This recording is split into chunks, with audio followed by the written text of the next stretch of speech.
Assalamualaikum warahmatullahi wabarakatuh. Selamat pagi menjelang siang yang saya hormati para pimpinan KPU RI. Ada Pak Arif Budiman, Pak Pram, Pak Raka, Pak Ilham, Pak Robi dan teman-teman. Kemudian juga saya mengucapkan terima kasih kepada Ibu Karo ya, Ibu Inung yang selama ini bersama kita dan beberapa waktu yang lalu beliau pamit dari divisi Parmas. Pak Afif yang saya hormati, selamat milad. Kemudian Mbak Khairunisa yang dimuliakan Allah dan teman-teman semua. Eh, ada beberapa hal yang ingin saya sampaikan eh, dengan kira-kira kalau kita kasih judul transformasi gerakan Sosdiklik Parmas di era 4.0 gitu kira-kira. Kalau mau dibuat judul ya. Pertama, ada kebaruan di Pilkada 2020 yaitu diperkenankannya iklan di media sosial oleh peserta pemilihan gitu ya. Evaluasi saya pimpinan, eh, saya tidak melihat seberapa banyak media sosial KPU yang juga melakukan iklan di media sosial gitu. Jadi logo sponsor itu tidak saya temukan di akun media sosialnya KPU gitu. Sehingga kalau kita buka Facebook sebentar-sebentar itu yang keluar info iklan-iklan ya produk, sepatu, ya baju, ya apa gitu ya. Tapi iklan dalam versi KPU itu nggak muncul gitu. Nah makanya sepertinya perlu dibuat bagaimana desain agar KPU itu juga bisa diperkenankan untuk membuat iklan di media sosial sehingga promosi tentang pendidikan pemilih itu juga makin masif. Pertama, eh, itu juga sekaligus untuk mengcounter berbagai macam disinformasi yang muncul oleh buzzer-buzzer RP yang kemudian banyak menyerang KPU dalam konteks itu dan model-model seperti itu sangat diperlukan menurut kami. Nah, berikutnya saya mengusulkan agar tahun 2021 itu adalah tahun pendidikan tahun penguatan kompetensi atau kapasitas penyelenggara. Refleksi saya pada momentum pelaksanaan tahapan itu sulit dilakukan penguatan kapasitas karena kita sudah berhadapan dengan tahapan langsung gitu. Kita menghadapi kampanye, kita juga menghadapi perekrutan SDM, tapi di saat yang sama kita juga harus sosialisasi. Jujur bahwa akhirnya media sosial itu tidak semua optimal bisa kita berdayakan. Maka tahun ini 2021 sembari menunggu kapan wangsit datangnya pilkada yang akan datang itu kita jadikan tahun ini sebagai tahun penguatan kapasitas. Seperti misalnya diperlukannya misalnya bagaimana membuat podcast yang benar sebenarnya. Ini podcast macam-macam Pak Raka. Ada yang 1 jam 20 menit, ada yang 15 menit, ada yang 30 menit, ada yang 2 orang saja, ada yang berempat podcast gitu ya. Jadi yang idealis sebenarnya podcast itu seperti apa? Kita nggak pernah tahu ini penyelenggara pemilu karena kebanyakan baca PKPU. Kemudian bagaimana mendesain tim humas yang baik. Kalau kita jujur-jujuran ya, kita tuh punya pasukan penyelenggara pemilu jutaan se-Indonesia. Di Provinsi Riau, pilkada kemarin, itu saja 71.000 lebih penyelenggara pemilu.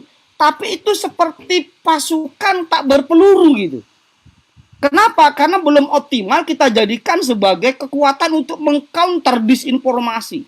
Saya mengikuti termasuk misalnya media sosialnya Pak Pram ya. Pak Pram itu salah satu role model menurut saya yang bisa mengcounter banyak isu-isu miring tentang KPU dengan memanfaatkan media sosialnya. Dan mungkin paling banyak diviralkan atau diteruskan pesan-pesan media sosial beliau itu ya. Saya amati begitu. Kemudian misalnya bagaimana menulis berita di website.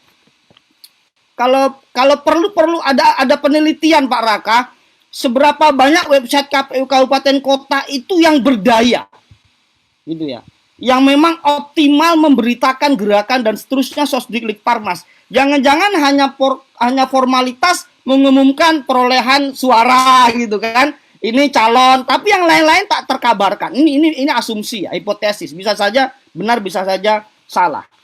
Kemudian berikutnya transformasi Sosdiklik Parmas di era 4.0 itu adalah yang belum saya kira muncul semacam peta digital Parmas pemilu dan pilkada. Jadi kalau bisa orang seperti BMKG berita di televisi itu Pak Raka, kalau di Metro atau di TV One itu kan keren, atau di Kompas dia. Sekali klik muncul wah gambar ini, sekali klik muncul gambar itu gitu. Lalu ada info di situ. Saya membayangkan ada peta digital Parmas, sekali klik, oh Manado tertinggi Parmas 2020. Lalu muncul kabupatennya, klik lagi, klik lagi, klik lagi. Berapa kampanye yang muncul di situ? Oh, berapa calonnya? Karena kalau menurut Mbak Ninis, tadi ternyata partisipasi menurut Prof. Ramlan itu kan tidak hanya pemilih ya, tapi juga pencalonan, ada NGO, banyak sekali. Jadi berarti kan pencalonan itu juga bagian dari partisipasi. Nah, ini kalau terwujud ini keren sekali. Kemudian saya ingin menambahkan usulan ya. Pemilu 2019 itu dituliskan dan ada call papernya gitu kan, call paper lalu penulisan buku suara apa itu, suara mendaulatkan suara rakyat gitu. Nah itu pilkada di era pandemi tidak kalah rumitnya gitu, dibanding dengan pemilu 2019. Nah mungkin ada baiknya juga kalau memungkinkan ini ya, ada call papernya juga, kemudian juga dituliskanlah pengalaman-pengalaman itu dalam menyukseskan pilkada 2020 ya. Kemudian yang berbeda juga, ternyata pemerintah Pak Raka ini serius banget 2020 saya perhatikan. Jadi Kesbang Pol, kemudian apa ya, jadi hampir semua eksponen pemerintah itu serius menyukseskan pilkada 2020.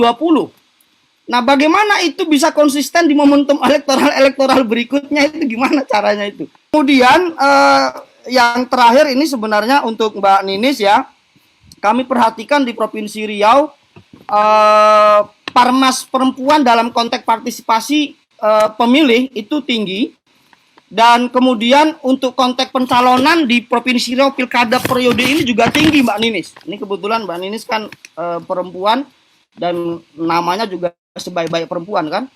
Nah di Provinsi Riau itu muncul beberapa calon perempuan yang sama sekali ini berbeda dengan pilkada sebelumnya 2015 gitu ya.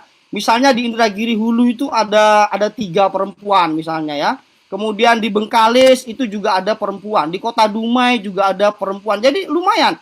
Dan dari 9 daerah ada 2 calon itu yang pada penetapan calon terpilih ya, di Bengkalis itu perempuan yang menang, yang unggul. Di Indragiri Hulu itu juga perempuan tapi masih bersengketa di Mahkamah Konstitusi ya. Ini informasi buat Mbak Ninis, nggak tahu kalau di daerah lainnya ya. Saya kira sementara itu Pak Raka, Pak Pra, mudah-mudahan agenda-agenda tadi itu bisa menjadi pertimbangan Bapak-Bapak pimpinan yang ada di KPU RI, tentunya mungkin juga bisa tercermin dari anggaran kita di KPU gitu ya. Saya kira itu, lebih kurang saya mohon maaf, mudah-mudahan pimpinan sehat selalu, berkah selalu dalam rahmat Tuhan Yang Maha Esa. Terima kasih. Assalamualaikum, selamat pagi.